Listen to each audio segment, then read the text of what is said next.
உங்க எல்லாருக்கும் என்னோட எம்எஸ் வேர்ட் டாக்குமெண்ட் தெரியுதா? Yes sir. ஓகே, ரொம்ப சின்ன டாபிக் தான், பட் ரொம்ப இம்பார்ட்டண்ட்டான டாபிக். Contingent contract. ஸோ கண்டிஞ்சன்சினாலே இது ஒரு அன்சர்டனிட்டி, நடக்கலாம் நடக்காமையும் போகலாம். நான் என்டர் பண்ணக்கூடிய பார்ட்டிஸ் யாரோ ஒருத்தர் அவங்க பர்ஃபார்மன்ஸை எதை பேஸ் பண்ணி ஒத்துக்கிறாங்கன்னு அப்படின்னா இன்னொரு அன்சர்டன் ஈவெண்ட்டை பொறுத்து. அந்த அன்சர்டன் ஈவெண்ட் நடந்ததுன்னா நான் பண்றேன், ஆர் அந்த அன்சர்டன் ஈவெண்ட் நடக்கலைன்னா நான் பண்ணல, ஆர் அந்த அன்சர்டன் ஈவெண்ட் நடக்கலைன்னா நான் பண்றேன், எப்படி வேணா இருக்கலாம். But the performance purely depends on whether the happening or non happening of an uncertain event. அது பேர் தான் கண்டிஞ்சன்ட் கான்ட்ராக்ட்ஸ்ன்றாங்க. அதுதான் கண்டிஞ்சன்ட் கான்ட்ராக்ட் அப்படின்ற வார்த்தையை யூஸ் பண்றாங்க. நார்மலா கான்ட்ராக்டை ரெண்டு டைப்பா பிரிக்கலாம்: absolute contract, contingent contract. Absolute கான்ட்ராக்ட்னா என்ன அர்த்தம்னா, ப்ராமிஸ் பண்றவன் எந்த ஒரு கண்டிஷனும் போடல அவன் பர்ஃபார்மன்ஸ்க்கு. இது நடந்தா, இப்படி இருந்தா நான் பண்றேன், இது எனக்கு இந்த மாதிரி நீ எனக்கு பண்ணனா நான் உனக்கு இதை பண்ணுவேன், இந்த மாதிரி எந்த ஒரு கண்டிஷனும் கிடையாது. அப்சல்யூட், ஃபுல்லா கம்ப்ளீட்டா is going to perform in any event. அதான் எழுதியிருக்கான் பாருங்க. It is the one where the promisor undertakes to perform the contract in any event without any condition. அவன் எந்த ஒரு கண்டிஷனும் போடல. இப்போதைக்கு கண்டிஷனல் கான்ட்ராக்ட்ன்றது சொல்லலாம் கண்டிஞ்சன்ட் கான்ட்ராக்டை. பட் எல்லா கண்டிஷனல் கான்ட்ராக்டும் கண்டிஞ்சன்ட் கான்ட்ராக்டா மாறிடாது. அது பின்னாடி வரும்போது உங்களுக்கு டீட்டெயில் எக்ஸ்பிளைன் பண்றேன். இப்போதைக்கு absolute contract is something where the promiser undertakes to perform the contract in any event without any condition. அது பேர் தான் அப்சல்யூட் கான்ட்ராக்ட்னு பேர். எக்ஸாம்பிள் கீழே சொல்லியிருக்கேன். A agrees with B that he will sell B scooter for a sum of 30,000. 30,000 ரூபாய்க்கு விற்கிறேன்னு ஒத்துட்டான். It is an absolute contract because the promiser in the caseல A அவனோட performance is not dependent upon any condition, எந்த ஒரு கண்டிஷனையும் பொறுத்து இல்லை. அப்போ பார்ட்டிஸோட performance if it depends on happening or non happening of an uncertain event, then அதுதான் கண்டிஞ்சன்ட் கான்ட்ராக்ட்ன்றோம். கீழே பார்த்தீங்கன்னா கண்டிஞ்சன்ட் கான்ட்ராக்டை டிஃபைன் பண்றான் section 31 of the Indian contract act. எப்படி சொல்றான் அப்படின்னா, a contingent contract is a contract to do or not to do something. ஒன்று நான் பண்ண போறது, ஒன்று நான் பண்ணாம இருக்கிறது அப்படின்னு நான் ப்ராமிஸ் பண்றதெல்லாம் எதை நம்பி இருக்குன்னா, ஏதோ ஒரு அன்சர்டன் ஈவெண்ட்டை நம்பி இருக்கு. அந்த uncertain event May R may not happen. அதுக்கு ஏற்ற மாதிரி என்னோட பர்ஃபார்மன்ஸ் அமைய போகுது ஆர் நான் பர்ஃபார்மன்ஸ் அமைய போகுது. அதுதான் collateral, that is something called contingent contract. Section 31 of the Contract Act எப்படி டிஃபைன் பண்றானா, a contingent contract is a contract to do or not to do something if some event collateral to such contract does or does not happen. கீழே explain பண்ணியிருக்கேன் பாருங்க. It is a contract the performance of which dependent upon, எதை நம்பி இருக்கான் அந்த பர்ஃபார்மன்ஸை, happening or non happening of an uncertain event. அதான் important. இவ்வளவு நேரம் அன்சர்டன் ஈவெண்ட்டை நம்பி இருக்கு. அந்த performance happening or non happening depends upon இது uncertain event. My performance depends upon that. அது நான் பண்றேன் பண்ணாம இருக்கிறது எல்லாமே. அந்த ஷிப்பு ஒரு வருஷத்துக்குள்ள வந்துடுச்சுன்னா நான் உனக்கு இதை பண்ண மாட்டேன்னு சொல்றேன். ஸோ ஏதோ ஒரு ஒரு அன்சர்டனிட்டியை நம்பி இருக்கு என்னோட பர்ஃபார்மன்ஸ். ரொம்ப இம்பார்ட்டண்டா சொல்றான் இந்தியன் கான்ட்ராக்ட் ஆக்ட்ல. Contingent contract, it is something where the performance of which is dependent upon happening or non-happening of an uncertain event. அந்த uncertain event எப்படா இருக்கணுமான்னு கேட்டா, that should be a collateral event. அது வந்து collateral, secondary, incidental. It is not something which is integrated with the contract. கான்ட்ராக்டுக்கு integrate ஆகாத ஒரு secondary விஷயம் collateral event. அந்த collateral event நம்பி இருக்கணுமா, ரொம்ப ரொம்ப இம்பார்ட்டன்ட். அப்போ the performance of contingent contract depends upon happening or non-happening of an uncertain event. அந்த uncertain event must be collateral event. ரொம்ப இம்பார்ட்டன்ட். அந்த uncertain event எதை நம்பி இருக்கணுமா, collateral event நம்பி இருக்கணுமா. நார்மலா ஆர்டினரி கான்ட்ராக்டே நீங்க கண்டிஞ்சன்ட் கான்ட்ராக்டா மாத்தலாம். எப்போன்னா, if the performance is dependent upon happening or non happening of an uncertain event. புரிஞ்சுக்கோங்க. என்னோட நார்மல் கான்ட்ராக்ட் இப்ப மேல சொன்ன எக்ஸாம்பிள் பாருங்க. A agrees with B you will sell scooter for 30,000. இதே எக்ஸாம்பிள எப்படி நான் கண்டிஞ்சன்ட் கான்ட்ராக்டா மாத்தலாம். ஏ அக்ரி பண்றான் பிக்கு என் ஸ்கூட்டர் 30,000 ரூபாய்க்கு விற்கிறேன்னு. ஒருவேளை ஏ சொல்றான், ஏ வந்து அக்ரி பண்றான் பிக்கு, நான் 30,000 ரூபாய்க்கு என் ஸ்கூட்டரை உனக்கு நான் விற்கிறேன், ப்ரொவைடட் உன்னோட பையன் என்னோட பையனுக்கு பிசினஸ் லா எடுத்து கொடுத்தா, இந்த மாதிரி ஒரு கண்டிஷன் போடுறான். அப்போ அவன் பிசினஸ் லா எடுக்கலன்னு நினைச்சுக்கோங்க, பியோட பையன் ஏவோட பையனுக்கு, he will not sell this. அப்போ ஏவோட பர்ஃபார்மன்ஸ் எதை நம்பி இருக்குன்னா ஒரு கொலேட்ரல் ஈவெண்ட்டை நம்பி இருக்கு. அந்த கொலேட்ரல் ஈவெண்ட் என்னன்னு கேட்டீங்கன்னா அந்த கேஸ்ல B son taking business law coaching for A son, இது ஒரு இன்னொரு அன்சர்டன் ஈவெண்ட்டை நம்பி இருக்கு. அவன் எடுக்காம போயிட்டானா இவன் பர்ஃபார்ம் பண்ண மாட்டான், அவன் எடுத்துறானா இவள் அக்ரி. அதான் இங்க சொல்லியிருக்கேன். நார்மலா எந்த கான்ட்ராக்டா இருந்தாலும் நீங்க கண்டிஞ்சன்ட் கான்ட்ராக்டா மாத்தலாம். an ordinary contract gets converted into a contingent contract எப்போ, if its performance is made dependent upon happening or non happening of an uncertain event. அந்த uncertain event எப்படிப்பட்ட ஈவெண்டா இருக்கணுமா, uncertain event should be collateral, secondary, incidental. A promise பண்றான் பிக்கு ஸ்கூட்டரை விற்கிறேன்னு 30,000 ரூபாய்க்கு, ஏக்கு என்ன கன்சிடரேஷன் 30,000 வருது, பிஏ 30,000 கொடுக்குறான், ஸ்கூட்டர் வருது. அப்போ ஏவோட பர்ஃபார்மன்ஸ் எதை நம்பி இருக்குன்னு கேட்டா ஆல் டுகெதர் ஒரு different event, collateral, secondary, that is something which does not form part of the contract. இது பியோட பையன் ஏ பையனுக்கு பிசினஸ் லா சொல்லி தருது, இந்த கான்ட்ராக்ட்ல பார்ட்டே கிடையாது. இந்த கான்ட்ராக்டோட பார்ட் என்ன, இந்த கான்ட்ராக்டோட ஃபார்மேஷன் எதை நம்பி இருக்கு, டூ வீலரை 30,000 ரூபாய்க்கு கொடுக்கறதுல இருக்கு. 30,000 ரூபாய் டூ வீலர் கொடுக்க போறான். இந்த இது எதை நம்பி இருக்குன்னு கேட்டா இந்த மெயின் திங் செகண்டரி ஈவெண்ட்டை நம்பி இருக்கு. அதுதான் கொலேட்ரல் ஈவெண்ட்ன்றா. ரொம்ப இம்பார்ட்டன்ட், ரொம்ப ரொம்ப இம்பார்ட்டன்ட்.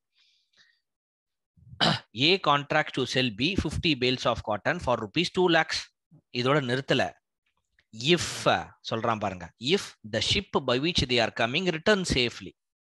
அந்த 50 பேல் ஏதோ ஒரு ஃபாரின் கண்ட்ரில இருந்து ஒரு ஷிப்ல வந்துட்டு இருக்கு, அந்த ஷிப் ஒழுங்கா சேஃபா ஷோருக்கு வந்துடுச்சுன்னா then he is going to sell. யாரு, ஏ பிக்கு.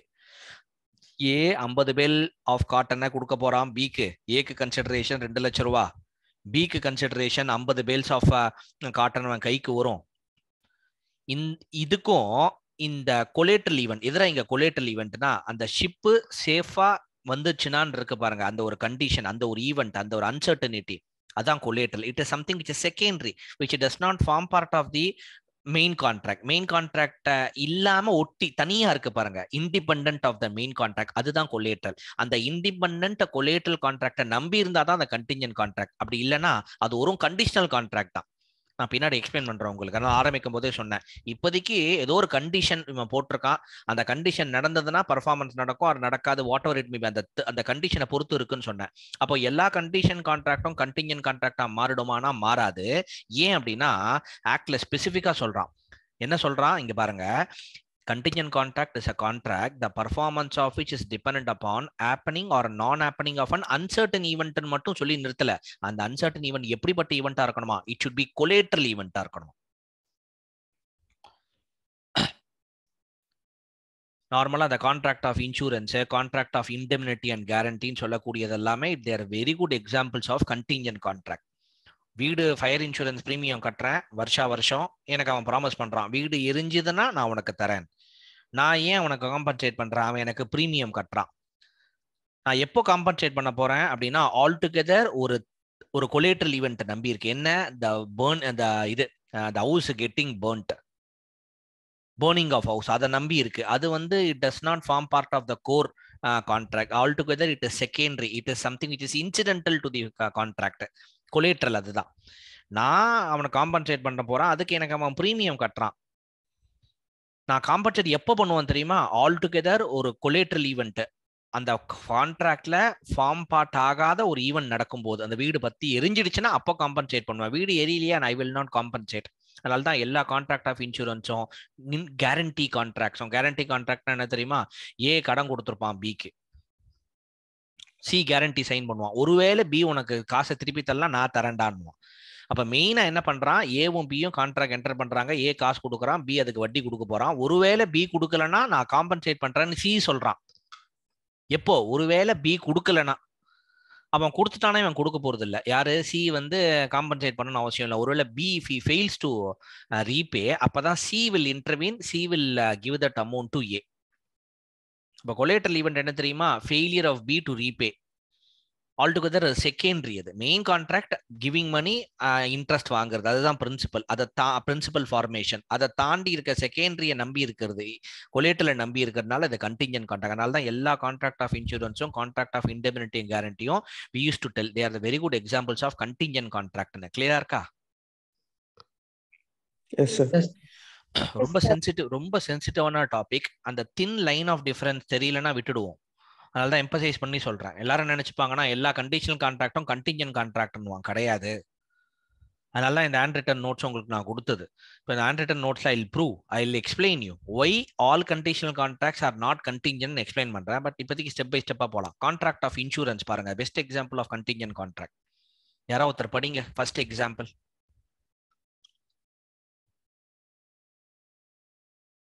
யாரா படிங்க contract of insurance.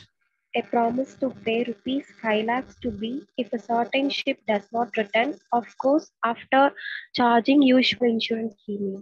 Thank you so much. என்ன சொல்றான் பாருங்க, ஏ ப்ராமிஸ் பண்றான் 5 லட்ச ரூபா தரேன்னு பிக்கு. எப்போ ப்ராமிஸ் பண்றானா, ஒருவேளை அந்த ஷிப் வரலனா, மேபி அவன் இன்சூரன்ஸ் எடுத்திருப்பான் அந்த என்டையர் ஷிப்புக்கும். யாரு? பி. அதுக்கு வருஷம் ப்ரீமியம் பே பண்ணுவான். ஷிப்புக்கு ஏதாவது ஆயிடுச்சுன்னா காம்பன்சேட் பண்ணணும்னு. அதனால இந்த ஏன்றவன் இந்த கேஸ்ல insurance company is promising of course insurance premium வாங்கினதுக்கு அப்புறம். அப்போ ஏக்கு என்ன கன்சிடரேஷன்? ப்ரீமியம் வருது. பிக்கு என்ன நடக்கும்? ஒருவேளை அந்த ஷிப்பு எரிஞ்சு வரல, ஆறு ஏதோ ஒன்று ஆயிடுச்சு அந்த ஷிப்புக்கு அப்படின்னா இ வில் காம்பன்சேட். பட் ஏவோட பர்ஃபார்மன்ஸை காம்பன்சேட் பண்றது பண்ணாம இருக்கிறது எதை நம்பி இருக்குன்னா all together which is something which is secondary, all together something which is collateral to the main contract. அதுதான் இங்க ஷிப் வருதா இல்லையா. ஷிப் வரலனா is going to compensate, otherwise is not going to compensate. Best example of contingent contract. ஏன்னா அவங்க எல்லாருக்கும் definition திருப்பியும் சொல்றேன். டெஃபினேஷன் எப்படி படிச்சோம்? Section 31 of the Indian contract act, a contingent contract is a contract to do or not to do something. இந்த கேஸ்ல insurance company is agreeing to compensate அப்படின்னா it is agreeing to do something. எப்போ? If some event. எந்த event? இந்த கேஸ்ல அந்த event எப்படிப்பட்ட ஈவெண்டா இருக்கணுமா? It should be collateral to such contract, it should be secondary. இந்த கேஸ்ல அந்த ஷிப் வரலனா காம்பன்சேட் பண்றான்றான். If some event collateral to such contract does not happen. இந்த collateral to such contract னு சொல்லக்கூடிய அந்த collateral event நடக்கலனா இந்த கேஸ்ல அவன் காம்பன்சேட் பண்ண போறான். எது collateral event? நான் சொன்ன எக்ஸாம்பிள், அந்த ஷிப் எக்ஸாம்பிள்ல அந்த ஷிப் சேஃப் ஷோருக்கு வராம இருக்கிறது தான் collateral event. வரலனா அப்ப காம்பன்சேட் பண்ணுவான். வந்துடுச்சுன்னா is not going to compensate. அதனால தான் best examples of insurance contract எல்லாமே கண்டிஞ்சன்ட் கான்ட்ராக்ட்டுக்கு சொல்லுவோம். ரெண்டாவது எக்ஸாம்பிள் பாருங்க, A contracts to pay 10 lakhs to B if B's house is burnt. This is a contingent contract as its performance is purely dependent upon an uncertain event, burnings of B's house. B வீடு எரிஞ்சிடுச்சுன்னா அவன் compensate கொடுக்க போறான், இல்லாட்டி கொடுக்க போறது இல்ல. அப்போ main contract என்ன? ஏ 10 லட்சம் கொடுக்க போறான் பிக்கு. அதுக்கு பி ஆப்வியஸ்லி இன்சூரன்ஸ் பிரீமியம் பே பண்றான்னு தான் அர்த்தம். இங்க கொள்ளாட்டி கூட தட் இஸ் இம்ப்ளைட்.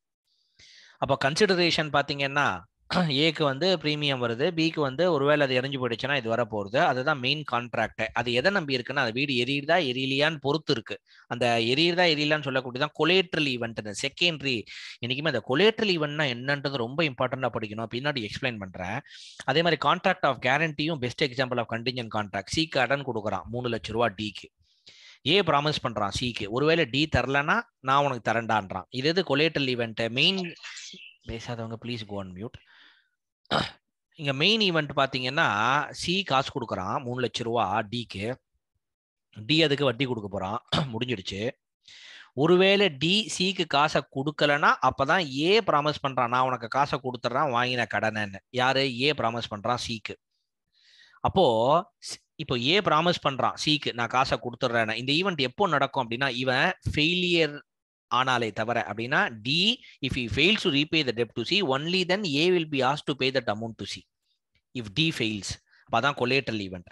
அந்த கொலேட்ரல் ஈவெண்ட் நடந்துடுச்சுன்னா இந்த கேஸ்ல அவன் ஃபெயில் பண்ணிட்டான், he did not pay the amount, அப்பதான் ஏ பே பண்ணுவான். ஒருவேளை டிஏ ஒழுங்கா பே பண்ணிட்டானா சிக்கு, ஏன் ஏ பே பண்ண போறான்? அப்ப ஏவோட performance depends upon happening or non happening of an uncertain event. அந்த அன்சர்டன் ஈவெண்ட் எப்படி இருக்கணும்? That should be a collateral event. that should be a collateral event.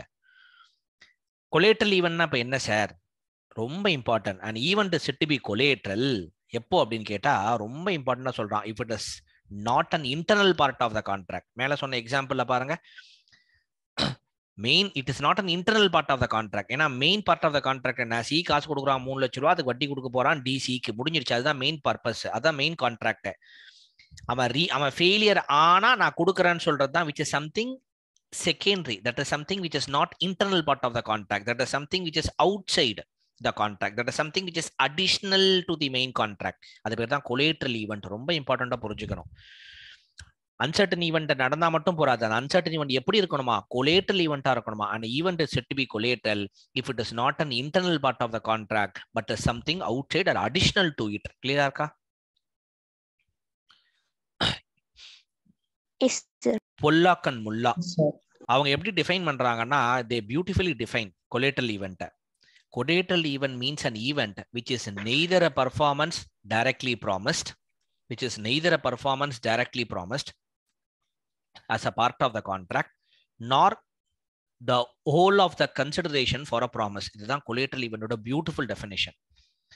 எது collateral event, எது collateral event? அந்த collateral event நம்பி இருந்தாதான் அந்த contingent contract. அப்போ அந்த நம்பி இருக்கக்கூடிய கான்ட்ராக்ட், அந்த கண்டிஷனல் கிளாஸ் இந்த கான்ட்ராக்ட்ல அது collateral event இல்லையான்னு எப்படி தெரியும்னா, இந்த டெஃபினேஷன் அப்ளை பண்ணி பார்த்தா தெரிஞ்சிடும். அது collateral event இருந்தாதான் contingent contract, அப்படி இல்லாட்டி அது ஒரு கண்டிஷனல் கான்ட்ராக்ட் தான். collateral event என்ன சார் அப்படின்னா, neither a performance directly promised. Parties எதை பர்ஃபார்ம் பண்றான்னு ப்ராமிஸ் பண்ணியிருக்காங்களோ அதுவா இருக்கக்கூடாதான். Neither a performance directly promise as a part of the contract. இவங்க எது பர்ஃபார்ம் பண்றாங்க ப்ராமிஸ் பண்ணியிருக்காங்களோ அதுவா இருக்கக்கூடாது.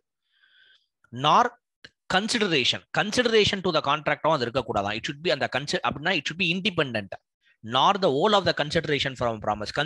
அந்த கான்ட்ராக்ட்ல எது கன்சிடரேஷனோ அதுவா கூட அமையக்கூடாதான் இந்த கொலேட்ரல் ஈவெண்ட். அப்போ all together it should be independent. Collateral event means an event which is neither a performance directly promised as a part of the contract. அது அந்த பார்ட்டிஸ், ரெண்டு பார்ட்டிஸும் அந்த கான்ட்ராக்ட் என்டர் பண்ணக்கூடிய பார்ட்டிஸ் என்ன பர்ஃபார்ம் பண்றன்னு சொல்லியிருந்தாங்களோ அதுவா இருக்கக்கூடாது.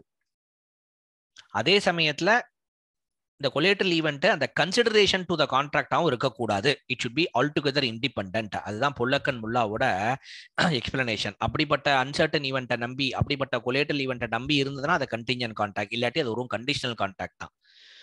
ரொம்ப சிம்பிளா சொல்ல போனா, collateral event is one which does not form part of the consideration of the contract. Consideration, the contract என்ன consideration அதை நம்பி இருக்க கூடாது. Collateral event is one which does not form part of the consideration of the contract. It is independent of it. அந்த consideration அமையக்கூடாது இந்த collateral event. கீழே ஒன்னொன்னா உங்களுக்கு புரியணுன்றதுக்காக ஐ எக்ஸ்பிளைன். கண்டிஷனல் கான்ட்ராக்ட் எல்லாமே கண்டிஞ்சன்ட் கான்ட்ராக்ட் கிடையாதுன்னு அப்போ சொன்னேன்ல, ஏன்றதை இப்போ எக்ஸ்பிளைன் பண்ணிட்டே வரேன் பாருங்க. இதெல்லாம் நான் முதல்ல படிக்கும்போது கான்செப்ட் புரியாம படிக்கும்போது இதெல்லாம் கண்டிஞ்சன்ட் கான்ட்ராக்ட்னு தோணும். பட் இதெல்லாம் கண்டிஞ்சன்ட் கான்ட்ராக்ட் கிடையாது. எக்ஸ்பிளைன் பண்ணிட்டே வரேன். ஃபர்ஸ்ட் கேஸ் பாருங்க. ரவி என்ன அக்ரி பண்றான் சுரேஷ் கிட்ட, நான் உனக்கு அழகா வீட்டுல ஸ்விம்மிங் பூல் ஒன்று கட்டித்தரேன், பெரிய வீடு கட்டியிருக்கேன், அதுக்கு நான் வந்து பின் சைட்ல உனக்கு ஸ்விம்மிங் பூல் கட்டித்தரேன், 5 லட்சம் ரூபான்னு சொல்றான். நல்லா புரிஞ்சுக்கோங்க. சுரேஷ் என்ன அக்ரி பண்றான் தெரியுமா, நான் உனக்கு பேமெண்ட் பண்றேன் 5 லட்சம் ரூபாய், எப்போ, only on the completion of the swimming pool. இப்போ இது வரைக்கும் ஒரு உண்மை படிச்சவங்க என்ன நினைப்பாங்கன்னு கேட்டீங்கன்னா, ஓகே ஸ்விம்மிங் பூலை கம்ப்ளீட் பண்ணி கொடுத்தா 5 லட்சம் தரப்போறான். ஒருவேளை ரவி ஸ்விம்மிங் பூலை கட்டி கம்ப்ளீட் பண்ணி கொடுக்கலனா சுரேஷ் 5 லட்சம் கொடுக்க போறது இல்லை, வாட் எவர் இட் இஸ். அப்போ இஃப் ஹி கம்ப்ளீட்ஸ் மேபி அந்த specific time what ever it is, அப்போ சுரேஷ் காசு கொடுக்க போறான், இல்லை கொடுக்க போறது இல்லை. இது கண்டிஷனல் கான்ட்ராக்ட். அதனால இது கண்டிஞ்சன்ட் கான்ட்ராக்ட் ஒன்று கன்க்ளூட் பண்ணிடுவாங்க. கிடையாது, இது கண்டிஷனல் கான்ட்ராக்ட் தான், ஆனா கண்டிஞ்சன்ட் கான்ட்ராக்ட் கிடையாது. ஏன் சார் கிடையாது அப்படின்னா எக்ஸ்பிளைன் பண்றேன் பாருங்க. உங்க எல்லாருக்கும் தெரியும், அந்த happening or non happening of an uncertain event should be collateral. இந்த கேஸ்ல பாத்தீங்கன்னா எக்ஸ்பிளைன் பண்ணிட்டே வரப்பாங்க. It is a conditional contract, not contingent. இந்த கேஸ்ல ரவி, இந்த கேஸ்ல பர்ஃபார்மன்ஸ் யாரு, சுரேஷ் எப்போ காசு கொடுப்பான் ரவிக்கு அப்படின்னா ரவி கம்ப்ளீட் பண்ணாதான். அப்போ the performance depends upon completion of the swimming pool. கரெக்டா? இது அதுதான் ஈவெண்ட். எல்லாருக்கும் புரியுதா? இங்க ஈவெண்ட் என்ன, எதை நடந்தா இவன் காசு கொடுப்பான்னு சொல்லியிருக்கான், நீ கன்ஸ்ட்ரக்ட் பண்ணி கொடுத்தா, கம்ப்ளீட் பண்ணி கொடுத்தா நான் காசு தரேன்னு சொல்லியிருக்கான். அப்ப அந்த completion of the swimming pool தான் ஈவெண்ட். கரெக்டா? இங்க நம்ம தான் தியரிட்டிக்கலா படிச்சோம். அந்த ஈவெண்ட்ன்றது கண்டிஷனல் ஈவெண்டா மட்டும் இருந்தா போறாது, it should be collateral event. இப்போ இந்த கேஸ்ல இது கொலேட்ரலா இல்லையான்னு எப்படி தெரியும் அப்படின்னா, கொலேட்ரல் ஈவெண்ட்னா முதல்ல என்னன்றது ஒரு ரெக்கலெக்ட் பண்ணிக்கணும். கொலேட்ரல் ஈவெண்ட்னா என்ன? an event is said to be collateral if it is not an internal part of the contract and it should be something which is outside or additional to it. பொல்லாக்கன் Mullah டெஃபினேஷனை பார்த்துக்கணும். அந்த definition apply பண்ணாலே போறோம். Conditional contract is something which is neither a performance directly promised nor the consideration. In simple terms, collateral event is one which does not form part of the consideration of the contract. It is independent of it. முடிஞ்சிடுச்சு. இப்போ இந்த எக்ஸாம்பிள பார்க்கலாம். இந்த எக்ஸாம்பிள்ல ரவியோட சுரேஷோட performance எதை நம்பி இருக்கு? 5 லட்சம் எப்போ கொடுப்பானா, ரவி கம்ப்ளீட் பண்றானா இல்லையான்றத பொறுத்து இருக்கு. அப்போ event is completion of swimming pool. இந்த ஈவெண்ட் கொலேட்ரல் ஈவெண்டா இல்லையான்னு பார்க்கலாம். கீழே எக்ஸ்பிளைன் பண்ணிட்டே வந்திருக்கேன் உங்களுக்கு. The event is not collateral to the contract. ஏன் சார் அது கொலேட்ரல் கிடையாது அப்படின்னா, இது கான்ட்ராக்டோட ஒரு part. It is an integral part of the contract. Collateral ஈவென்ட்ன்றது என்னைக்குமே it should not be the integral part of the contract. மேல தான் படிச்சோமே. இதோ it is not an internal part of the contract. நல்லா புரிஞ்சுக்கோங்க. இன்டர்னல் பார்ட் ஆஃப் கான்ட்ராக்டோட internal பார்ட்டா இருக்கக்கூடாது. அப்பதான் அந்த கொலேட்ரல். கான்ட்ராக்டோட இன்டர்னல் பார்ட்ல இருந்ததுன்னா அது கொலேட்ரல் கிடையாது. இப்போ இது கொலேட்ரல், இது இன்டர்னல் பார்ட்டா சார் இது கம்ப்ளீஷன் ஆஃப் ஸ்விம்மிங் பூல்னா? ஆமாம். த ஈவெண்ட் இந்த கேஸ்ல completion of swimming pool is not collateral to the contract. It is an integral part of the contract. ஏன்? நம்ம தான் படிச்சோமே, collateral event should be neither performance promised nor a consideration for a promise.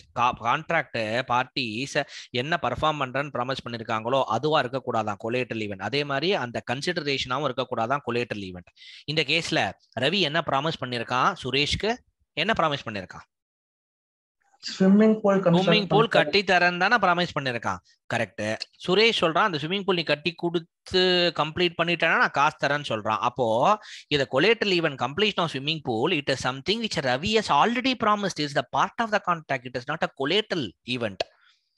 ஏன்னா இந்த completion of swimming pool it is something which the party have already agreed. Ravi has already agreed. It is an integral part of the contract. It is something which is not secondary. It is something which is not outside the contract. வித்தியாசம் புரிஞ்சுக்கோங்க. அதே மாதிரி ரொம்ப simple. Ravi ஏன் swimming pool construct பண்ணி தரான்? 5 லட்சம் ரூபா. சுரேஷ் 5 லட்சம் அவன் ப்ராமிஸ் பண்றான் தரேன். ஏன்னா அவனுக்கு ஸ்விம்மிங் பூல் வருது, கட்டி வர போறது. அப்போ கன்சிடரேஷனாவும் அமைஞ்சிடுறது அந்த கம்ப்ளீஷன் ஆஃப் ஸ்விம்மிங் பூல். அப்படி இருந்தா கொலேட்ரல் ஈவெண்டா மாறாதே. இந்த example 1 the event involves performance directly promise as a part of the contract. ஏன்னா அதை தானே இவன் ப்ராமிஸே பண்ணியிருக்கான். It is also a consideration for the promise made by Suresh. சுரேஷ்க்கு என்ன கன்சிடரேஷன்? ஸ்விம்மிங் பூல் கம்ப்ளீட் ஆகி வருது. இப்போ அது இன்னைக்குமே அது கொலேட்ரல் ஆகாது. ஏன்னா that is something which these parties have already agreed upon. Therefore it is not a contingent contract, but it is only a conditional contract. வித்தியாசம் புரியுதா? ஏன் அப்படின்னா இந்த கேஸ்ல இந்த பர்ஃபார்மன்ஸ் எதை நம்பி இருக்கு? ஒரு ஈவெண்ட். என்ன event? Completion of swimming pool. அந்த ஈவெண்ட் கொலேட்ரலா இல்லையான்னு பார்க்கணும். If it is not collateral, it is not contingent. If it is collateral, only then it is contingent. இந்த கேஸ்ல கம்ப்ளீஷன் ஆஃப் ஸ்விம்மிங் பூல் கொலேட்ரலா? ஆமா. ஏன் கொலேட்ரல் இங்க கிடையாது அப்படின்னு நம்ம யோசிச்சோம்னா ஆன்சர் வெரி கிளியரா தெரியுது. Completion of swimming pool is something which these party have already agreed upon. எப்போ அது பர்ஃபார்மன்ஸ் ஆஃப் த கான்ட்ராக்ட்ல ஆல்ரெடி அக்ரி பண்ணப்பட்டதோ, எப்போ அது கன்சிடரேஷன் அமையதோ, அதை கொலேட்ரலா மாறாதுன்றது தான் முதல்ல இருந்தே படிச்சுட்டு இருக்கோம். புல்லக்கன் முல்லா டெஃபினேஷன் படி collateral event means an event which is neither a performance directly promised. அது இன்னைக்குமே அப்படி இருக்கக்கூடாது. ஸ்விம்மிங் பூல் கம்ப்ளீட் பண்ணி தரேன் தான் இவன் ஸ்ட்ரெயிட்டாவே ப்ராமிஸ் பண்ணிருக்கானே, இப்போ எப்படி இதை கொலேட்ரலா மாற முடியும்? நார் த கன்சிடரேஷன். ஆமா, இது சுரேஷ்க்கு கன்சிடரேஷன். நான் சுரேஷ் 5 லட்சம் கொடுக்க போறான், ஸ்விம்மிங் பூல் உனக்கு வரப்போகுது. அப்போ எப்போ அது கன்சிடரேஷன் அமைஞ்சிடுச்சோ, எப்போ அது it is something which the Suresh directly promised, அந்த ஈவென்ட் கொலேட்ரல் ஈவென்ட்டா மாறாது. எப்போது கொலேட்ரல் ஈவென்ட்டா மாறலையோ அது கண்டிஞ்சன்ட் கான்ட்ராக்டா மாறாது. அதனால தான் example 1 is not a contingent contract even though it is a conditional contract. புரியுதா? Yes sir. Yes sir. Example 2 பாருங்க. சச்சின் இருக்கான். Is a seller. He has entered into a contract for the sale of goods. கூட்ஸை விற்கிறேன்னு contract enter பண்ணிட்டான். சச்சின் என்ன agri பண்றான்னா, he agrees to give delivery of goods after a week provided buyer makes the payment within 3 days. Sachin enter பண்றான், நான் உனக்கு பொருளை விற்கிறேன், ஒரு வாரம் கழிச்சு provided நீ 3 நாளுக்குள்ள எனக்கு காசு கொடுத்துட்டேன்னா, he agrees to give delivery of good. நான் டெலிவரி பண்ணிடுறேன் after a week, ஒரு வாரம் கழிச்சு, provided நீ எனக்கு 3 நாளுக்குள்ள காசு தரணும் அப்படின்றான். இப்போ இது கண்டிஜென்ட் கான்ட்ராக்ட், இது கண்டிஜென்ட் கான்ட்ராக்டா இல்லையா? ஏன்னா கண்டிஜென்ட் கான்ட்ராக்ட் இப்போ சச்சின்னு சொல்லக்கூடிய செல்லர் இந்த கேஸ்ல அவன் எப்போ பர்ஃபார்ம் பண்ணுவான்? இவன் 3 டேஸ்க்குள்ள பே பண்ணிட்டான். யாரு? இந்த பையர். அப்போ பையர் பே பண்ணலன்னா சச்சின் டெலிவரி பண்ண போதில்லை. அப்போ it depends upon happening or non happening of an uncertain event ஆச்சே சார். அவன் பே பண்ணுவானா பே பண்ணாதான் தெரியாதே சார் நமக்கு அப்படின்னா அதோட நிறுத்திடக்கூடாது. நான் தான் எம்பசைஸ் பண்ணிட்டே இருக்கேனே. கண்டிஞ்சன்ட் கான்ட்ராக்ட்ல எப்படி டிஃபைன் பண்ணல, the performance or non performance depends upon happening or non happening of an uncertain event மட்டும் சொல்ல. அந்த uncertain event எப்படிப்பட்ட ஈவெண்டா இருக்கணுமா, கொலேட்டரல் ஈவெண்டா இருக்கணுமா. இந்த கேஸ்ல எது நடந்தா இந்த சச்சின் வந்து டெலிவர் பண்ணுவான், இவன் 3 நாளுக்குள்ள பே பண்ணா, அப்ப அங்க ஈவெண்ட் என்ன தெரியுமா, இங்க அந்த ஈவெண்ட் வந்து making the payment within 3 days. இப்ப அந்த ஈவெண்ட் கொலேட்டரலா இல்லையான்னு நம்ம பார்க்கணும். ஈவெண்ட் என்ன, making the payment within 3 days. இது கொலேட்டலா, இது கொலேட்டல் கிடையாது. It is an integral part of the contract. ஏன் அப்படின்னா நீ என்ன சொல்லியிருக்க, நான் ஒரு வாரத்துல கூட்ஸை டெலிவர் பண்றேன் ப்ரொவைடட் நீங்க 3 daysல நீ காசு கொடுக்குறேன்னு. அப்போ this is something which the parties have directly promised as a part of the contract. It is an integral part of the contract. Collateral event should be neither performance promised nor a consideration for a promise. தான் நம்ம படிச்சோமே. இந்த கேஸ்ல it is something which they have already promised to perform. முன்னால தரேன்ற மாதிரி தானே ஒத்துக்கிறான். தரலனா தான் இவன் தரப்போறது இல்ல, தந்துட்டான்னா 3 daysக்குள்ள பேமெண்ட் பண்ணிட்டானா இவன் கூட்ஸை டெலிவரி பண்ணிடுவான். அப்போ it is something which involves performance which they have already promised. அதே மாதிரி கன்சிடரேஷன் பாத்தீங்கன்னா ரொம்ப simple. It not a consideration for a ப்ராமிஸ்ன்னு நினைச்சுக்கோங்களேன். இவன் ஏன் பொருளை விற்கிறான், இவனுக்கு காசு வருது. அவன் ஏன் காசு கொடுக்குறான், அவனுக்கு பொருள் வருது. அப்ப இவன் பொருளை விற்கிறான். இந்த கேஸ்ல யாரு, இந்த செல்லர் வந்து சச்சின்றவன் பையருக்கு பொருளை விற்க போறான். ஏன் அப்படின்னா சச்சினுக்கு காசு வருது. ஓகேவா? அப்போ அது கன்சிடரேஷனாவும் அமைஞ்சிடுறது. எது, எந்த ஒரு ஈவெண்ட் கன்சிடரேஷனாவும் அமைஞ்சிடுறதோ அந்த கான்ட்ராக்டுக்கு, அந்த ஈவெண்ட் கேன் நெய்தர் பி இது கொலேட்டரல் ஈவெண்ட். ஏன்னா அந்த கன்சிடரேஷன் அமையக்கூடாதுன்றதான நம்ம பார்த்துட்டே இருக்கோம் பொல்லாக்கன் முல்லா டெஃபினேஷன் படி. அதனால தான் எம்பசைஸ் பண்ணிட்டே இருக்கேன். Collateral event means an event which is neither a performance directly promised, அது as a part of the contract. அந்த கான்ட்ராக்டோட ஒரு பார்ட் இல்ல, as அந்த கான்ட்ராக்டோட ஒன் ஆஃப் த ஒரு ஸ்டேட்மெண்டா நான் பர்ஃபார்ம் பண்றேன்னு சொன்ன விஷயமா இருக்கக்கூடாதான் இது collateral event. இந்த கேஸ்ல கான்ட்ராக்டா அதை நம்பி தானே இருக்கு. நான் ஒரு வாரத்துல கூட்ஸை டெலிவரி பண்றேன், நீ 3 நாளுக்குள்ள காசை பே பண்ணிட்டான்றது which is something where the performance have already been directly promised as a part of the contract. Moreover, it is also the consideration for the promise. அவன் ஏன் டெலிவர் பண்றான், இவன் காசு கொடுக்கறதுனால 3 நாளைக்குள்ள. அப்ப அந்த கன்சிடரேஷனும் அமைஞ்சிடுறது. அதனால இது கொலேட்டரல் கிடையாது. கொலேட்டரல் event is something which does not form part of the consideration. இந்த கேஸ்ல அந்த கொலேட்டரல் event making the payment within 3 days, it form part of a consideration of the contract. Therefore, it is not independent. அதனால இது கொலேட்டரல் கிடையாது, அந்த event கொலேட்டரல் கிடையாது. அதனால example 2 வந்து it is not a contingent contract. The event involves performance directly promised as a part of the contract, and it is also a consideration for a promise made by the seller. Therefore, example 2 is not a contingent contract. Clear ka? Yes, sir. Yes, sir. Example 3. A contract enter பண்றான், 10 லட்சம் தரேன்னு பிக்கு. எப்போ insurance premium பே பண்ணிட்டு இருக்கான் already B. ஏ promise பண்றான் 10 லட்சம் தரேன்னு. எப்போ, if B's house is burnt, B வீடு எரிஞ்சிடுச்சுன்னா நான் காசு தரேன்னு சொல்றான். இப்போ இது கண்டிஞ்சன்ட் கான்ட்ராக்டா இல்லையா? டெஃபினேஷன் அப்ளை பண்ணிட்டே வரலாம். எது நடந்தா ஏ காசு கொடுப்பான், அந்த performance depends upon happening or non happening of an uncertain event. இந்த கேஸ்ல இது பி வீடு எரிஞ்சுதுன்னா இவன் காசு கொடுப்பான். சரி, அப்ப ஈவெண்ட் என்ன, அந்த பர்னிங் ஆஃப் பீஸ் ஹவுஸ். இப்ப அது கொலேட்டரலா இல்லையா? ஏன்னா கொலேட்டரலா இருந்தா தான் அந்த கண்டிஞ்சன், இல்லாட்டி அது கண்டிஞ்சன்ட் கான்ட்ராக்ட் கிடையாது. வீடு எரியுது, அது கொலேட்டரலா இல்லையான்னு கேட்டா, பி வீடு எரிய வைக்கணும்ன்றதா இவங்க ப்ராமிஸ் பண்ணிருக்காங்க. Is it something which they have already promise to perform, whether it the performance of the contract. அது ஏவும் பியும் வீடு எரிய வைக்கிற, பி வந்து நான் என் வீடை பத்திக்கு வச்சுக்கிறேன், நீ எனக்கு காசை கொடுன்னு அக்ரி பண்ணப்பட்ட ஒரு ஈவெண்ட். அது பி வீடு எரியுது இல்ல. ஆர் பி வீடு இவன் காசு கொடுக்க போறான், இவனுக்கு என்ன கன்சிடரேஷன் ஏக்கு அப்படின்னா பி வீடு எரியறது தான் கன்சிடரேஷனா? இல்லையே சார், இது வந்து it is neither the performance which the parties have already promised as a part of the contract, nor it is a consideration. அதனால இது கண்டிஞ்சன்ட். ஏன்னா இந்த கொலேட்டரல் ஈவெண்ட் இது சொல்றான். இன் திஸ் எக்ஸாம்பிள் பர்ஃபார்மன்ஸ் எதை நம்பி இருக்கு, போர்னிங் ஆஃப் பீஸ் ஹவுஸ். அப்ப அதுதான் ஈவெண்ட்டுக்கு. இந்த ஈவெண்ட் கொலேட்டரலா இல்லையா பார்த்துட்டே வரலாம். The event is collateral to the contract. ஏன்? because it is not an integral part of the contract. Collateral event should neither be a performance promised, நான் பண்றேன்னு ப்ராமிஸ்லாம் பண்ணல. பி என் வீடை பத்திக்கு வச்சுக்கிறேன், நீ எனக்கு 10 லட்சம் கொடுன்னு ப்ராமிஸ் பண்ணானா, it is neither a performance promise நார் அ கன்சிடரேஷன் ஃபார் அ ப்ராமிஸ்னா, ஏ 10 லட்ச ரூபா பிக்கு கொடுக்கறதுக்கு என்ன கன்சிடரேஷனா, வீடு எரியுறதா கன்சிடரேஷன் இல்ல, எரிஞ்சா கொடுக்குறேன். It is not a consideration for the promise. In the example 3, the event burning of B's house is neither a performance promise as a part of the contract nor it is a consideration obtained from B. அதனால இது contingent contract. Example 3. புரியுதா? Yes, sir. Yes, sir. Yes, sir. ரொம்ப important இந்த examples இந்த conditional கான்ட்ராக்ட்லாம் contingent contract எல்லாம் thin line of difference that will be required. It may not be there இன்னொரு material. இந்த எக்ஸாம்பிள்லாம் வச்சு உங்க ப்ரூவ்லாம் எந்த மெட்டீரியலும் பண்ணிருக்க மாட்டான் உங்க அண்டர்ஸ்டாண்டிங்காக. அதனால you have to appreciate the subject. ரொம்ப இம்பார்ட்டன்ட். அந்த கான்செப்ட் புரிஞ்சு படிச்சாதான் கரெக்டா இருக்கும் அது. Example 4. Example 4, Gayatri contracts to pay 25 lakhs to a contractor for constructing a building, provided the construction is approved by an architect. இது contingent contract இல்லையா அப்படின்னா ஃபர்ஸ்ட் ஒரு ஸ்டேட்மெண்ட் அனலைஸ் பண்ணலாம். சார், காயத்ரி 25 லட்சம் ரூபா தராங்க. எதுக்கு? கான்ட்ராக்டருக்கு. எதுக்கு? பில்டிங்கை கன்ஸ்ட்ரக்ட் பண்ணி கொடுக்கறதுக்காக.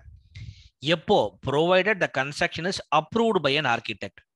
அப்போ காயத்ரி 25 லட்சம் ரூபா கான்ட்ராக்ட் கொடுக்கறது எந்த ஈவெண்ட்டை நம்பி இருக்கு?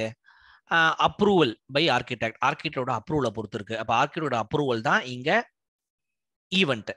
அது நடந்துருச்சுன்னா அவன் அப்ரூவல் கொடுத்துட்டான்னா காசு கொடுக்க போறா காயத்ரி. அவன் அப்ரூவல் கொடுக்கலன்னா காயத்ரி காசு கொடுக்க போறது இல்லை.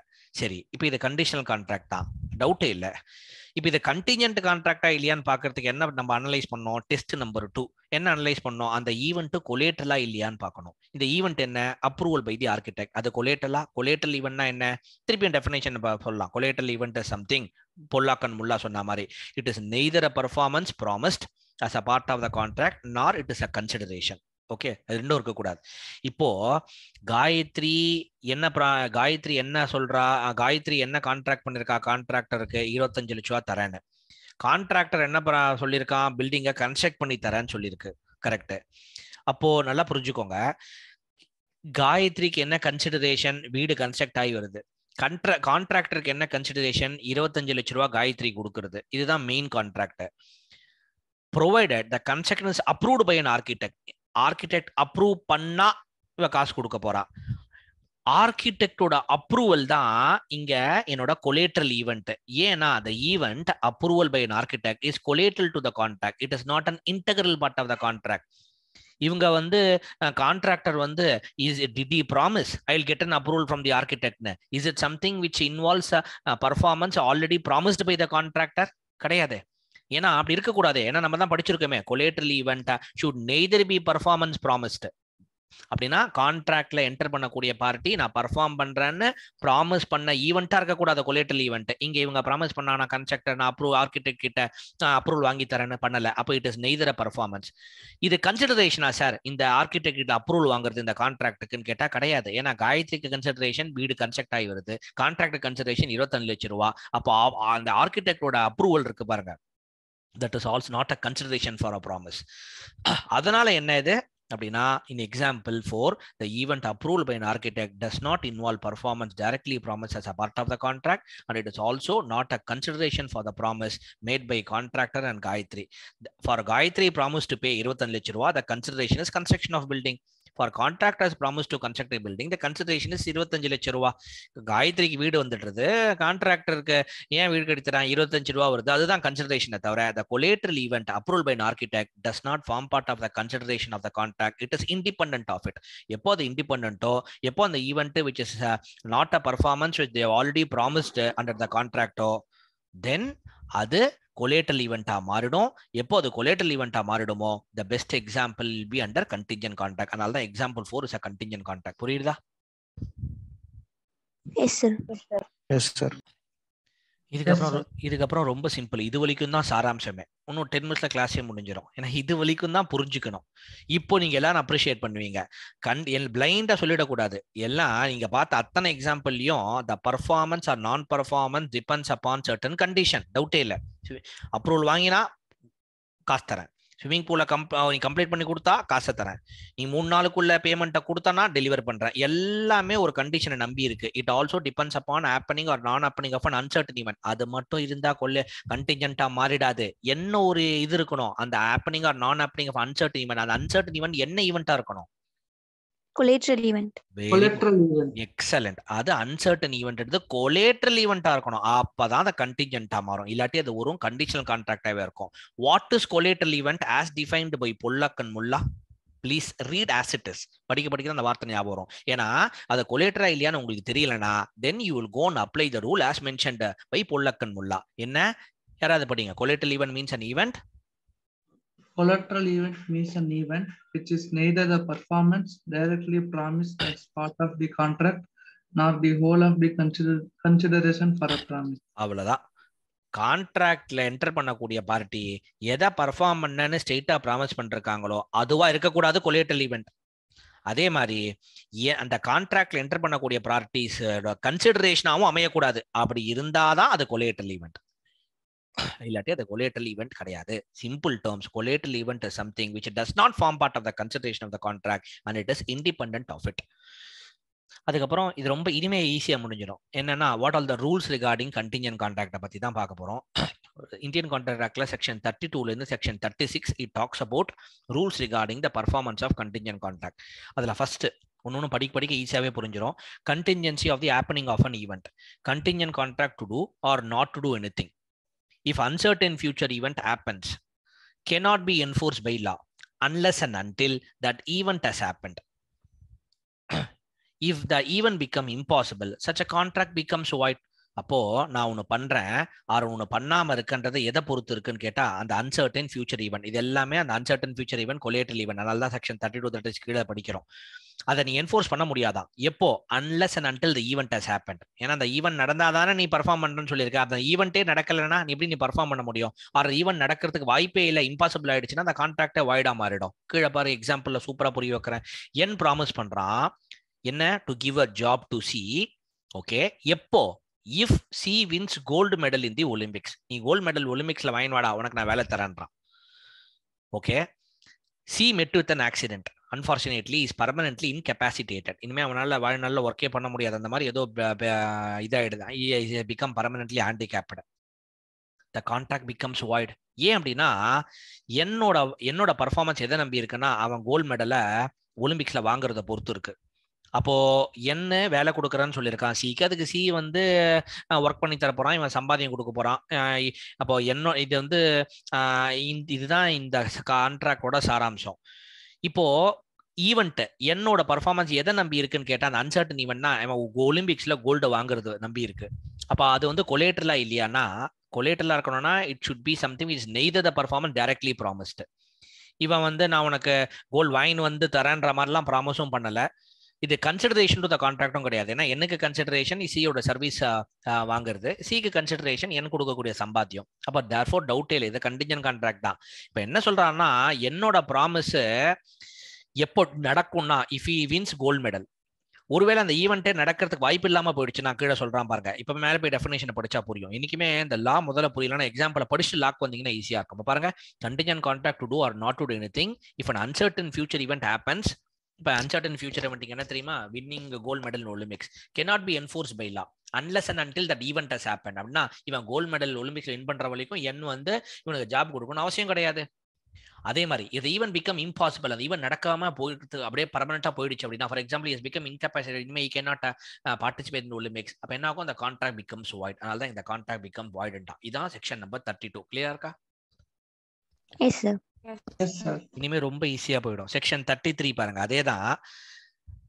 என்ன சொல்றான்? ஒன்னு நடக்காம இருந்தா நான் பண்றேன்றான். அதுதான் முன்னாடி இது நடந்ததுன்னா நான் கொடுக்குறேன்றான். நீ வின் பண்ணா மெடல் தரேன்றான். இது நீ ஒன்னு நடக்காம இருந்ததுன்னா நான் பர்ஃபார்ம் பண்றேன்னு ப்ராமிஸ் பண்றான். Contingent contract to do or not to do anything if an uncertain future event does not happen. அது நடக்கலன்னா நான் பர்ஃபார்ம் பண்றேன். அப்போ எப்போ இது என்ஃபோர்ஸ் பண்ண முடியும்? when the happening of that event becomes impossible and not before. சொல்றான் contingent contract to do or not to do anything if an uncertain event does not happen can be enforced when the happening of that event becomes impossible and not before. நடக்காம இருந்ததுனா A agrees to pay B a sum of money as insurance claim if certain ship does not return within a year. வரலனா நான் உனக்கு காசு தரேன்றான். Obviously insurance company வருஷம் premium collect பண்றான் B கிட்டே இருந்து, ப்ராமிஸ் பண்றான் இந்த ஷிப்பு வரலனா நான் உனக்கு தரேன்டான்றான். ஷிப் முழுகி போயிடுச்சு. The contract can be enforced எப்போ? when the ship sinks. இந்த எப்போ அந்த ஈவெண்ட் நடக்காம போதோ சொல்றான் பாருங்க, வரலன்னா நான் உனக்கு தரேன்டா. contingent contract to do or not to do anything if an uncertain future event does not happen can be enforced when the happening of that event becomes impossible and not before. எப்படியும் ship வரும் தெரிஞ்சிச்சுன்னா இவன் ஏன் இப்ப காசு கொடுக்க போறான், அது வராதுன்னு தெரிஞ்சிருச்சு, அதனால தான் காசு கொடுக்க போறான். அப்போ இவன் பர்ஃபார்மன்ஸ் நடக்கும், ஏவோட பர்ஃபார்மன்ஸ் அது எப்போ வரலன்னு உறுதியா இருந்தோ அப்பதான் ஏ will agree. ஷிப்பு முழுகிடுச்சு, the contract can be enforced only when the ship sinks. அது முழுகிற வரைக்கும், அது முழுகாம அது எப்போ வேணா வரலான்ற சமயத்துல கொடுக்கணும் அவசியமே இல்லை. முழுகின்னு தெரிஞ்சதுக்கு அப்புறம் தான் he can enforce. அதான் contingency of the non happening of an event. section 33 கிளியரா இருக்கா? Yes, sir. Yes, sir. section 34 contingency of the conduct of a third person. third person ஓட கான்டாக்டை பொறுத்து இருக்கு.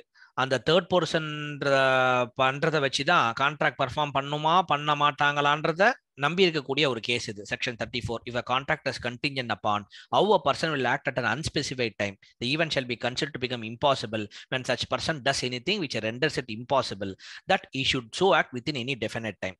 என்ன சார் எதோ சொல்லிட்டாங்களே சார், ரொம்ப சிம்பிள். எக்ஸாம்பிள பாருங்க, டி ப்ராமிஸ் பண்றான் 1000 யூனிட் உனக்கு தரேன்டான்னு. யாருக்கு? எம்முக்கு.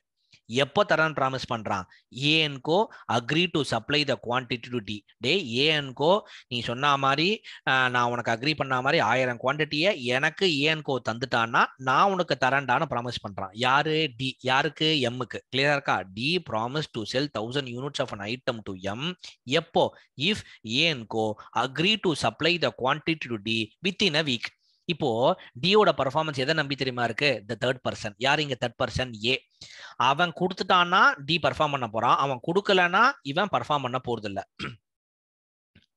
ஓகேவா? அதுவும் ரொம்ப இம்பார்ட்டன்ட். இந்த தேர்ட் பர்சனை மட்டும் நம்பி இல்ல, இந்த தேர்ட் பர்சன் குறிப்பிட்ட டைம்குள்ள தரணும். ஏன்னா டி அதான ப்ராமிஸ் பண்ணிருக்கான், அதே நான் 1000 யூனிட்டை தரேன், ஒருவேளை ஏஎன்கோ எனக்கு ஒரு வாரத்துக்குள்ள இந்த குவான்டிட்டியை எனக்கு கொடுத்துட்டான்னு தான் டி ப்ராமிஸ் பண்ணிருக்கான். ஒருவேளை ஏஎன்கோ ஒரு வாரத்துக்குள்ள கொடுக்கல அப்படின்னா டியால பர்ஃபார்ம் பண்ண முடியாது. ஒருவேளை ஏஎன்கோ கொடுக்குறான் எப்போ? After the specified period of 1 week அப்படின்னா கூட அப்போ டி வந்து இ கேன் நாட் பர்ஃபார்ம். அதனால தான் மேல சொல்றான் பாருங்க, என்ன படிச்சிருக்கோம் அப்படின்னு கேட்டா, இந்த கேஸ்ல if a contract is contingent upon if a contract is contingent upon have a person will act. தெரியாது ஏஎன்கோ கொடுப்பானா கொடுக்கறான்னு தெரியாது. At an unspecified time the event shall be considered become impossible. எப்போ அது impossible ஆகுமா? when such person does anything which renders it impossible. அப்படின்னா ஒருவேளை ஏஎன்கோ தர முடியாதுன்னு சொல்லிட்டானா obviously D cannot sell it to M. The event shall be considered to become impossible when such person does anything which renders it impossible that he should so act within any definite time. அப்படின்னா ஒரு வாரத்துக்குள்ள அவன் தரலனா obviously D கொடுக்க முடியாது. அப்ப third பார்ட்டியை நம்பி இருக்கு. அப்ப பாருங்க, D promised to sell 1000 units of an item to M if A&Co agreed to supply the quantity to D within a week. A&Co did not agree to supply the quantity to D within the week. A&Co என்ன சொல்லிட்டான்? நான் உனக்கு தரமாட்டேன்ட்டான் ஒரு வாரத்துக்குள்ள. அவ்வளவுதான். the contract becomes the contract between D and M becomes void. ஏன்? ஆனா அந்த தேர்ட் பார்ட்டி தான் தர முடியாதுன்றான். it becomes impossible ஆச்சு. அப்ப obviously contract void ஆ மாறிடும். கிளியரா இருக்கா? புரியுதா? Yes, sir. டி ப்ராமிஸ் பண்ணா எம்முக்கு ஏஎன்கோ ஒரு வாரத்துல கொடுத்தானா நான் கொடுக்குறேன்னு. அப்போ அந்த contingency depends upon uncertain event. இந்த அன்சர்டன் ஈவெண்ட் கொலேட்டல் ஈவெண்ட். டவுட், இது கொலேட்டல் ஈவெண்டா சார்? இது ஏ கொடுக்குறது ஒரு வாரத்துக்குள்ளன்றது ஆப்வியஸ்லி. ஏன் டியும் இந்த கேஸ்ல எம்மும் ப்ராமிஸ் பண்ணல, எதுவும் என்ன ப்ராமிஸ் பண்ணிக்கல, ஏன் கேட்டு வாங்கி தரன்ற மாதிரிலாம் சொல்லல. அப்போ it is neither a performance directly promise as a part of the contract nor a consideration. கன்சிடரேஷனும் கிடையாது. ஏன்னா டிக்கு கன்சிடரேஷன் என்ன? டி வந்து எம்முக்கு வித்தானா எம் காசு கொடுக்க போறான், அதுதான் டி கன்சிடரேஷன். எம்முக்கு என்ன கன்சிடரேஷன் அப்படின்னா டி கொடுத்த பொருள் இவன் கையில் வரப்போகுது, அதுதான் கன்சிடரேஷனை தவிர வேற எதுவும் இல்லை. அப்போ வந்து இந்த கேஸ்ல அந்த ஈவெண்ட் எது ஏஎன்கோ ஒரு வாரத்துல தராம இருக்கிற ஈவென்ட்ன்றது கொலேட்டல். அதனால இது கண்டிஞ்சன்ட். எப்போ பர்ஃபார்ம் பண்ண முடியும்? அவன் ஏஎன்கோ ஒரு வாரத்துல கொடுத்தா தான் பர்ஃபார்ம் பண்ண முடியும், அவன் கொடுக்கலன்னா பர்ஃபார்ம் பண்ண முடியாது. if it becomes impossible, the automatically contract becomes void. அதான் section 34. section 35 பாத்தீங்கன்னா contingency 35 para 1 ரெண்டு இருக்கு. 35 para 1, 35 para 2. ஃபர்ஸ்ட் இது para 1 சொல்லிடுறேன். contingency of the happening of event within fixed time. ஒரு குறிப்பிட்ட நேரத்துக்குள்ள நடந்ததுன்னா நான் பண்றேன், இல்லாட்டி என்னால பண்ண முடியாது. contingent contract to do or not to do anything if a specified uncertain event happens within a fixed time. எப்போ அது வாய்டா மாறிடுமா? ஒருவேளை if after the expiration of the fixed time, அந்த ஃபிக்ஸட் டைம் எக்ஸ்பைர் ஆயிடுச்சுன்னா ஆட்டோமேட்டிக்கா வாய்ட் ஆகிடும். அப்படி இல்லாட்டி ஃபிக்ஸட் டைம் இன்னும் எக்ஸ்பைர் ஆகல, ஆனா அந்த ஈவெண்ட்டே இம்பாசிபிள்னு ஆயிடுச்சு. ஒரு வாரம் டைம் இருக்கு கூட்ஸ் வரத்துக்கு, ஒரு வாரத்துக்குள்ள வந்துடுச்சுன்னா, ஆனா 7 days டைம் இருக்கு அதர் பார்ட்டி. பட் அன்பார்ச்சுனேட்லி 7 daysக்குள்ள கூட்ஸே பத்தி எரிஞ்சிடுச்சு, அவ்வளவுதான், வரவே வராது. 7 நாள் வெயிட் பண்ணா கூட கூட்ஸே வராது. Contingent contract to do or not to do anything if a specified uncertain event happens within a fixed time becomes void. எப்போ? If at the expiration of the fixed time such event has not happened. நான் ஒரு வாரம் time கொடுத்துருக்கேன், ஒரு வாரத்துக்குள்ள வந்ததுன்னா கொடுப்பேன்னு சொல்றேன், ஒரு வாரம் முடிஞ்சிருச்சு, இன்னும் வரவே இல்லை, அது அப்ப நான் பர்ஃபார்ம் பண்ண அவசியம் இல்லை. Or if before the time fixed, அந்த 7 நாள் ஒன்றும் முடியல, ஒரு வாரம் முடியல, ஆனா அந்த ஈவெண்ட்டே இம்பாசிபிள், இனிமேல் இந்த ஈவெண்ட் நடக்கிறதுக்கு வாய்ப்பே இல்லை, ஈவன் தோ டைம் இருந்தா கூட. எக்ஸாம்பிளா பார்க்கும்போது புரிஞ்சிடும். A promises to pay B a sum of money as a loan for an interest if a certain ship returns within a year. ஒரு வருஷத்துக்குள்ள இந்த ஷிப் வந்துடுச்சுன்னா நான் உனக்கு காசு தரேன் வட்டிக்கு. ஒரு வருஷத்துக்குள்ள வந்துடுச்சுன்னா கான்ட்ராக்டை எப்போ என்ஃபோர்ஸ் பண்ண முடியும்? அந்த ஷிப்பு ஒரு வருஷத்துல வந்துடுச்சுன்னா ஏ ப்ராமிஸ் பண்ண மாதிரி காசை கொடுக்க போறான். ஒருவேளை ஒரு வருஷம் ஒன்றும் முடியல, 7வது மாசத்து இருக்கும்போதே தெரிஞ்சிடுச்சு ஷிப்பு ஃபயர் ஆயிடுச்சுன்னு, டைம் முடியல, ஆனா 7வது மாசத்துல அந்த பொருளே இல்லாம போயிடுச்சு. இந்த பாருங்க, the contract may be enforced if the ships returns within the year. கரெக்டா? ஏன்னா அதான் நான் ப்ராமிஸ் பண்ணிருக்கேன், ஒரு வருஷத்துல ஷிப் வந்துடுச்சுன்னா நான் உனக்கு லோன் இன்ட்ரெஸ்டோட காசு தரேன்னு. இப்போ ஷிப் வந்துடுச்சுன்னா தாராளமா என்ஃபோர்ஸ் பண்ணலாம். எப்போது வைடா மாறுமா? if the ship is burnt within the year. ஒருவேளை அந்த ஒரு வருஷம் டைம் பீரியட் முடியல, ஆனா ஷிப் போன் ஆயிடுச்சு அப்படின்னா கான்ட்ராக்ட் வைடா மாறிடும். ஆர் ஒரு வருஷத்துக்குள்ள ஷிப்பே வரல, if the ship does not return within the year, அப்போ கான்ட்ராக்ட் becomes void. ஏன்? இவன் ப்ராமிஸ் பண்ண டைம் ஃப்ரேம் நான் ஃபுல்ஃபில் ஆலியா, ஒரு வருஷத்துக்குள்ள வந்தா நான் தரேன்னா, ஒரு வருஷத்துல வரல, கான்ட்ராக்ட் பிகம்ஸ் வாய்ட். ஒரு வருஷம் முடியல, ஆனா ஷிப்பே ஃபயர்ல பத்திடுச்சு, the contract becomes void. அதுதான் contingency of the happening of event within fixed time. 35 para 1. கிளியரா? Yes, sir. Yes, sir. அப்படியே ஆப்போசிட் 35 para 2.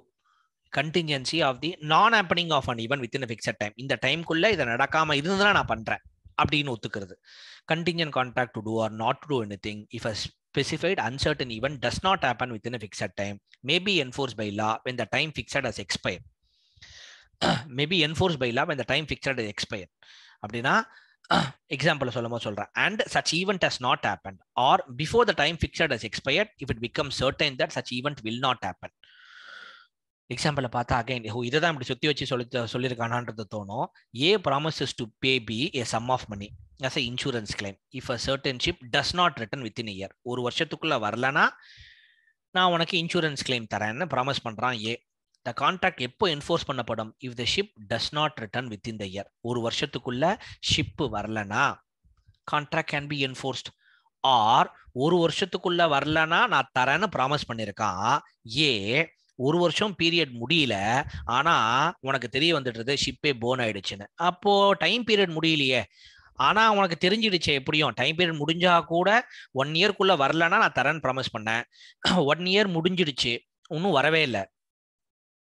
அப்போ நான் as promised I have to commit, I have to இது honor my commitment. இப்போ நல்லா புரிஞ்சுக்கோங்க, இந்த கேஸ்ல என்ன சொல்றான்? A promises to pay B a sum of money as insurance claim if a certain ship does not return within a year. ஒரு வருஷத்துக்குள்ள வரலனா நான் உனக்கு காசு தரேன்றான். இப்போ ஒரு வருஷத்துக்குள்ள வரல, காசு கொடுத்தாகணும். ஒரு வருஷம் ஒன்றும் முடியல, ஆனா 6வது மாசமே தெரிய வந்துடுச்சு அந்த ஷிப் போன் ஆயிடுச்சுன்னு. அப்போ நான் எதுக்கு 1 இயர் வெயிட் பண்ணணும்? 1 இயர்க்குள்ள வரலனா நான் தரேன். எப்படியும் 1 இயர்க்குள்ளதான் வரப்போறது இல்லையே, ஷிப்பே இல்லையே. அதான் இங்க சொல்றான், the contract may be enforced எந்த கேஸ்ல? if the ship does not return within the year or it is burnt within the year. எப்போ அது போன் ஆயிடுச்சோ ஆப்வியஸ்லி 1 இயர்ல வரப்போறது இல்லைன்னு தான் அர்த்தம். அப்ப நீ பர்ஃபார்ம் பண்ணி தான் ஆகணும். அதான் மேல சொல்றான் பாருங்க, contingent contract to do or not to do anything if a specified uncertain event does not happen within a fixed time. ஒரு வருஷத்துக்குள்ள இந்த ஷிப் வரலனா நான் உனக்கு காசு தரேன். அதை எப்போ என்ஃபோர்ஸ் பண்ண முடியுமா இந்த மாதிரி கான்ட்ராக்டை? Maybe enforce by law when the time fixed has expired. ஒரு வருஷம் முடிஞ்சிருச்சு, ஷிப் வரல, அப்போ இந்த கான்ட்ராக்ட் என்ஃபோர்ஸ் பண்ணப்படும். அப்படின்னா யாரை ப்ராமிஸ் பண்ணாங்களோ அவன் காசு கொடுத்தே ஆகணும். And such event has not happened. ஒரு வருஷம் முடிஞ்சிருச்சு, ஷிப் வரல, நீ காசு கொடுத்தாகணும். Or before the time fixed as expired. ஒரு வருஷம் ஒன்றும் முடியல, ஆனா it becomes certain that such event will not happen. இப்போ இந்த எக்ஸாம்பிள் பார்த்தீங்கன்னா அதே தான் பெஸ்ட் எக்ஸாம்பிள். ஏ ப்ராமிஸ் பண்றான் பிக்கு, நான் வந்து இந்த ஷிப்பு ஒரு வருஷத்துக்குள்ள வரலனா காசு தரேன்னு. இப்போ ஷிப்பு ஒரு வருஷத்துக்குள்ள வரலையா, ஏ ப்ராமிஸ் கேன் பி என்ஃபோர்ஸ்ட். ஒரு வருஷம் ஒன்றும் முடியல, ஆனா ஷிப்பே எரிஞ்சு போயிடுச்சு. அப்ப ஆப்வியஸ்லி ஒரு வருஷத்துக்குள்ள வரப்போறது இல்ல, அப்பவும் ஏ ப்ராமிஸ் பண்ணி ஆகணும். அதுதான் இந்த 35 பேரா நம்பர் 2. கிளியரா? Yes sir. Correct, sir. அப்புறம் கடைசி இதோட முடியுது contingent contract section 36. Contingency of an impossible event. அப்படின்னா நான் எந்த ஒரு ஈவெண்ட்டை நம்பி என் பர்ஃபார்மன்ஸை வச்சிருக்கேன்னா அந்த ஈவெண்ட்டே இம்பாசிபிளா. அந்த இம்பாசிபிள் எனக்கு தெரியுதோ தெரியலையோ இது அக்ரிமெண்ட் நோன் டு பி வாய்டுன்ட்டா. வாய்ட் அப்படின்னு இஷ்யூ. இவ்வளவு நேரம் பாத்தீங்கன்னா contingent contract to do or not to do எனிதிங்னு எல்லாத்துலயும் ஆரம்பிச்சிருப்பான். பாருங்க, contingent contract to do or not to do anything, contingent contract to do or not to do anything. இந்த செக்ஷன் 36 வரும்போது மட்டும் contingent agreementன்றோம். அப்ப ஆரம்பிக்கும் போது உங்களுக்கு தெரியும் என்னடா அக்ரிமெண்ட்ன்றானே, அப்பனா அது கான்ட்ராக்டா மாறதுக்கு வாய்ப்பே இல்ல போல இருக்கு. சொல்றான் பாருங்க, contingent agreement to do. இவ்வளவு நாளும் சொல்லியிருந்தவன் ரொம்ப கேர்ஃபுல்லா மைன்யூட்டா அந்த வார்த்தைகள் நோட் பண்ணணும் டிஃபரன்ஸை. contingent agreement to do or not to do anything எப்போ? if an impossible event happens. அதுதான் இம்பாசிபிள் ஆயிடுச்சு. அப்ப நான் அதை நம்பி ஏன் நான் பர்ஃபார்மன்ஸ் வைக்கிறேன்? அதனால தான் அந்த வாய்ட் அப்படின்னு இஷ்யூன்ட்டான். எனக்கு தெரியாது சார், தெரியுதோ தெரியலையோ, வானத்துலேருந்து துருவ நட்சத்திரத்தை கொண்டு வந்து கொடுங்க சார், அப்புறம் நான் 10 லட்சம் தரேன், நீ கொடுத்தனா 10 லட்சம் தரேன்னு ஒரு அக்ரிமெண்ட் போடுறேன். இது இம்பாசிபிள். அப்போ இது கண்டிஷனல் கான்ட்ராக்டா இருந்தாலும் என்னதான் இருந்தாலும் that is something which is void ab initio. Contingent agreement to do or not to do anything. If an impossible event happens or void, whether the impossibility is known or not to the parties to the agreement at the time when it is made. A agrees to pay B rupees 50,000 as a loan if B will marry A's daughter C. A promise பண்றான் 50,000 லோனா தரேன் பிக்கு. எப்போ? ஒருவேளை B ஏவோட பொண்ணை கல்யாணம் பண்ணிண்டா. ஏவோட பொண்ணு இங்க யாரு? C. C was dead at the time of agreement. ஏன்னா ஏவோட பர்ஃபார்மன்ஸ் எதை நம்பி இருக்குன்னா பி வந்து ஏவோட டாட்டர் சியை கல்யாணம் பண்ணிண்டா அவன் காசு கொடுக்க போறான். சி தான் உயிரோடு இல்லையே. அப்ப இந்த கண்டிஞ்சன்சி அன்சர்டினிட்டி எதை நம்பி இருக்குன்னா ஒரு இம்பாசிபிள் ஈவெண்ட். அந்த இம்பாசிபிள் அவங்களுக்கு தெரிஞ்சாலும் சரி தெரியாம இருந்தாலும் சரி the agreement is void அப்படின்னு கிளியரா முடிச்சிட்டான். கிளியரா இருக்கா? Yes, sir. செக்ஷன் 36.